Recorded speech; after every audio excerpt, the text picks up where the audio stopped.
The ISU College of Technology provides students with a great opportunity to learn in-demand skills in small class sizes. We offer a very hands-on approach to learning, which a lot of our students love. You're not going to be sitting in a classroom getting lectured all day. The hands-on learning opportunities it's pretty much every day in lab. We get students out a lot quicker into the workforce or into industry on their career path that they choose, and there's not as much focus on general education. There's a lot of practicums, internships, clinicals that immerse our students in real-world training situations. We are a career and technical education college embedded in a university. We're able to make sure that our labs have the most cutting-edge technology. These are going to be things that they step into and are going to see starting day one, and that's really what sets us apart. I had tried a four-year college prior. It just wasn't cutting it for me. The reason I chose to come to the College of Technology was the amazing simulation lab they had. Being able to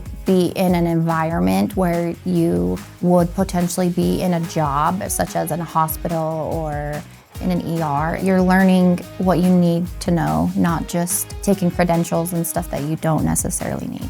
Our instructors come from industry, so instead of having a PhD, they've got 8 years experience in a given trade or profession. They bring that knowledge from the field into our classrooms that prepares the students. All of my professors have had a background in the nursing field and tell us stories or give us advice on things that they've experienced that's helped bond all of us together as a class. We have a good community within our program. We've all became friends. We go do stuff outside of class. I would say that you get a more personal experience with the instructors due to the fact that we have smaller class sizes. If you are a hands-on learner and have a goal in mind that you want to achieve, the College of Technology is the place to go.